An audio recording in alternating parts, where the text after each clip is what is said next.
you are applying intersectionality to your campaign strategy. Y'all, this is the sauce. This is the stuff that I live for. Hey y'all, welcome back. Today I am excited. Why? Because I am going to be talking about some of the developments that have happened in the past 7 days. It seems like eons ago. It's crazy. But those things that have occurred as related to Vice President Kamala Harris's run for the presidential office. In particular, I want to talk about the power of digital strategy and the pivotal role that Black women play when it comes to this specific campaign. So y'all, I am not a political wonk. I have said that before. I don't want y'all to get it twisted. But I do know communications, personal branding, and messaging. That is my area of expertise. That's what I have 20 years in the game doing, and that is what I'm going to discuss. What I will not discuss is political standpoints or my personal political view. We're not going there. So I just want to make sure that you are clear. Got it? All right, good. So first, let's take a little trip down memory lane to 2008 and that election. Barack Obama leveraged social media to create movements and drive change. The strategists behind his campaign may not have fully realized the extent of their influence then, just to let y'all know, but they set the precedent for how digital tools would be used in political campaigning. They set the standard. And I kind of talked about this in my Black Twitter video. If you haven't seen it, please go watch it. Basically, Black Twitter was a force, period. But specifically between 2008 and 2020, it was key to movement building and igniting individuals to make change. Fast forward to the present, and we see a similar dynamic unfolding with Vice President Harris's campaign. After President Joe Biden's unexpected decision to step down and endorse Harris, the response from her team, it was nothing short of remarkable. The team's rapid digital pivot following his exit highlights the ever-growing importance of agility when it comes to political strategy. The campaign strategy included targeting and engaging local volunteers to connect with voters personally, and it emphasized the potential for ordinary people to make a significant impact. We saw that in her ad, right, which I spoke about as well. If you haven't seen that video, please go check it out. This grassroots approach, it aims to revive kind of a community-based political engagement vibe that is reminiscent of the Obama era enthusiasm. And that pivot, it energized and mobilized a diverse voter set for this upcoming election. They rebranded the entire campaign. They pulled down Biden's ads when they could, because some of these ads on traditional media, they were already paid for, and so it was too late for that. But what they could do, they pulled them down and they replaced them with Harris's in a matter of hours, literally. Joe Biden made that announcement. I will never forget it. It was around 1:42, 1:45. And by the time I started seeing the actions starting to take place, it was about 5 o'clock Eastern. This swift and strategic move, it underscores the importance of meeting supporters where they are. And the campaign used tools like Slack to coordinate this internally. They were moving very quickly to get this done. So fun fact, y'all, personally, I have used Slack on Teams to move when it comes to getting a campaign together that's tied to things such as emergency response. It is, hands down, one of the best tools for communicating with a massive team across, say, different time zones in order to make sure that everybody is moving lockstep. it is probably one of the best tools to do that. So they use Slack to coordinate quickly and efficiently, and that extended to other digital platforms, and then that extended out. It's a testament to the strategic use of digital in order to mobilize and expand outreach to whoever you are trying to impact to make change. The speed and the effectiveness of the Harris campaign response, they were evident because we see the fundraising efforts and the results, they broke records.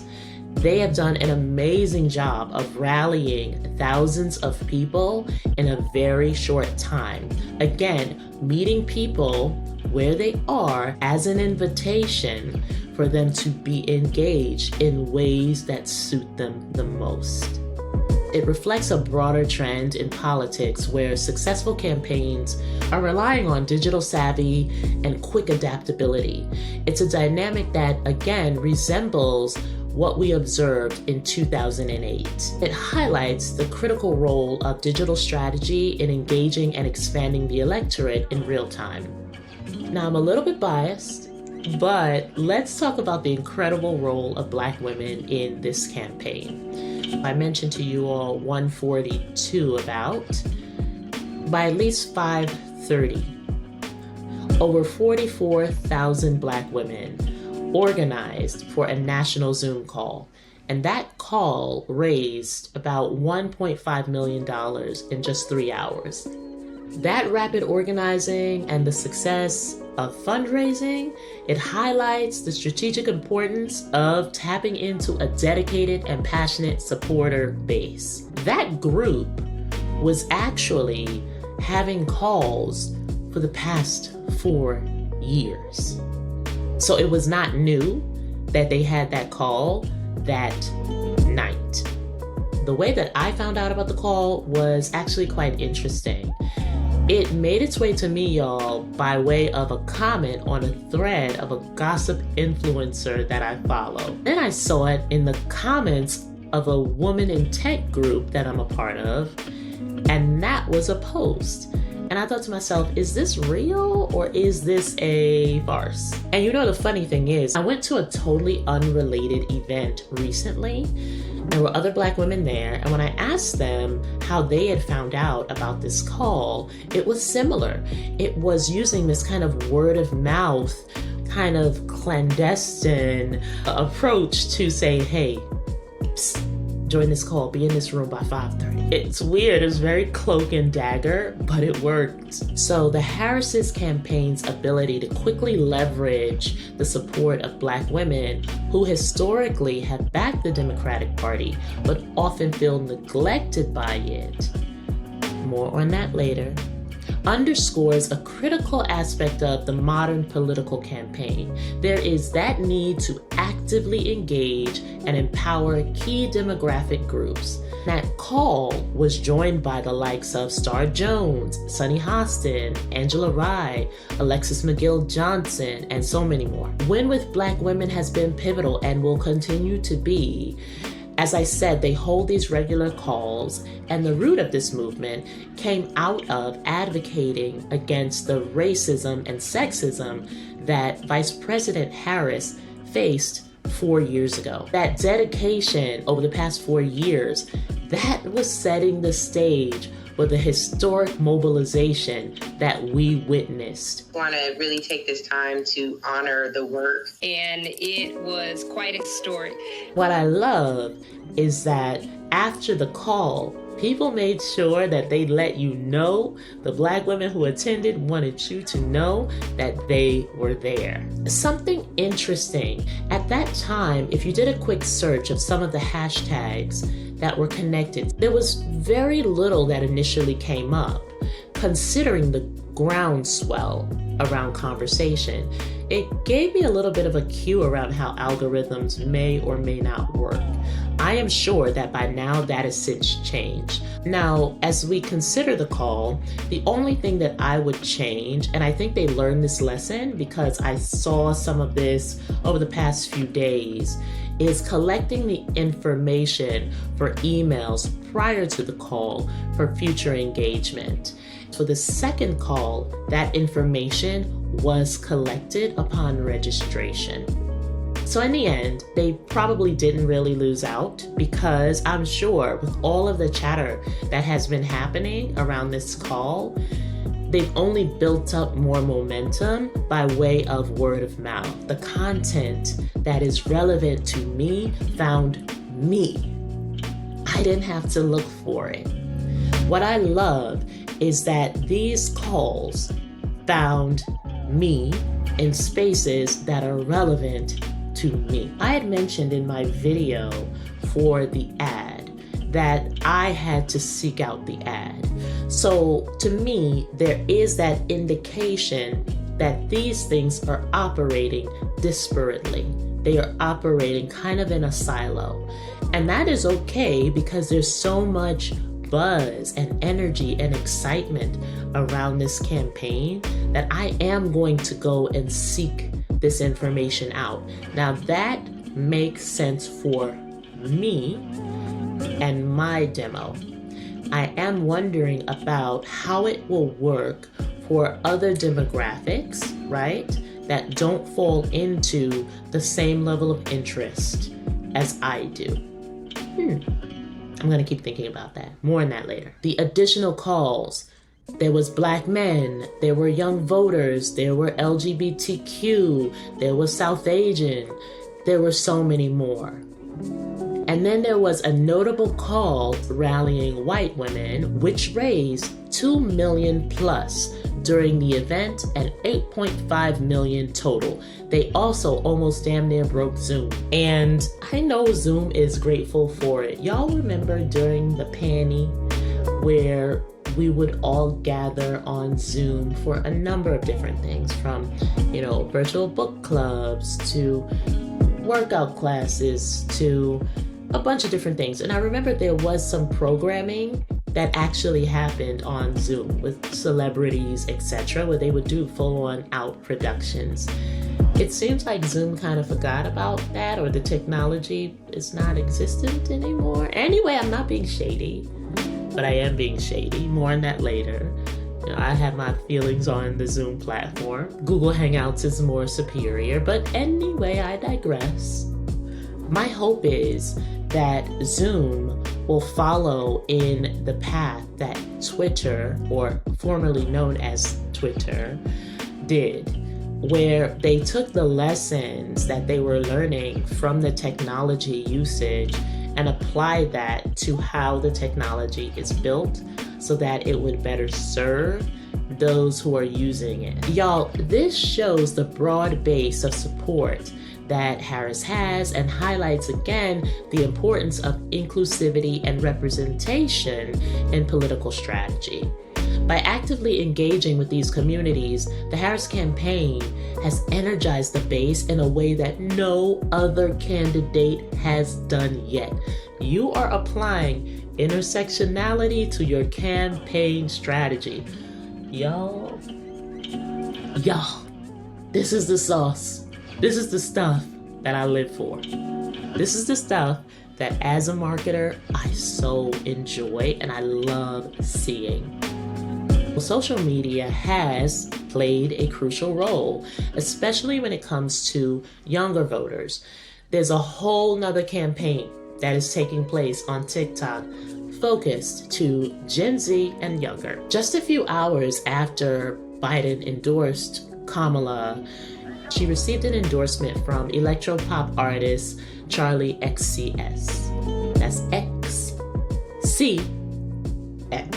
Get your mind out the gutter. Yeah, 360. When you're in the mirror, do you like what you see? You think you just fell out of a coconut tree? I'm everywhere, I'm so Julia. You exist in the context. 666 with a princess streak. I'm everywhere, I'm so Julia. Of all in which you live and what came before you. So y'all, I won't spend a lot of time talking about Brat. That's not my space. But I'll come back later to talk about the electric green color that was assigned to Brat. More on that later. Y'all, the organic viral videos from TikTok are painting a positive image of Harris. They took things that Harris has been mocked for in the past, such as her laugh, and her dancing and her awkwardness, and they switched it. They made them positive. And that is resonating well on platforms that over-index for younger audiences. We saw the coconut and the palm tree emojis that were sprouting up everywhere. Again, I ain't getting on that. It was a master class on conducting a grassroots digital marketing campaign, rooted again in the methodology that we saw in 2008, but updated for 2024. And as the campaign progresses, the continued support and mobilization of folks is going to be critical. When we look at the ads, when we look at the separate Zoom calls, when we look at what's happening on social and in the digital space. So when we look at the initial ad, the Zoom calls, these things have been saying, I see you. They have been very specific to each audience. And in return, the audiences have been saying, we see you. And that is powerful, powerful stuff, y'all. When we zoom out, the supporter dedication and the swift action, it highlights the importance and emphasizes the broader trend of leveraging digital tools and inclusive strategies to drive a political movement. As I mentioned to you all in my previous video, Harris's campaign emphasizes a positive and optimistic future, with the desire for something different being quenched. This approach, coupled with her joyful, idealistic demeanor, that resonates powerfully with the core audiences. Message she's showing in 2 days what just simple, basic campaign messaging can do for your campaign. Blown away by her digital operation. She's had 24 hours to stand this up. She is all over TikTok. She has turned things that seemed cringy into making her seem cool. Like, this feels Obama-level energy, and Trump world's not ready for it. Groups like Indivisible are leveraging this enthusiasm to mobilize grassroots support, especially among those who feel disenfranchised or disengaged. And that, friends, highlights a contrast to what we've seen previously. Harris's vision of freedom is being pipelined through each of these channels in a way that is specific to each of these audiences. That's what's taking place. Y'all, I could not wait to get this video out. It was nearly impossible. Why? Because in a good way, for good reasons, things were moving so quickly with this campaign. And warning, by the time you see this, I am sure that additional changes have happened. I'm going to do everything that I can to bring you the latest. Thanks for joining me on this journey through the very fascinating world of marketing and political campaigning and personal branding and digital strategy, all rolled up into one. If you found this video to be the sauce, as I say, don't forget to share it with your girlies or your guys, like and subscribe. And remember, friends, as always, you are capable of big things. I'll see you next time.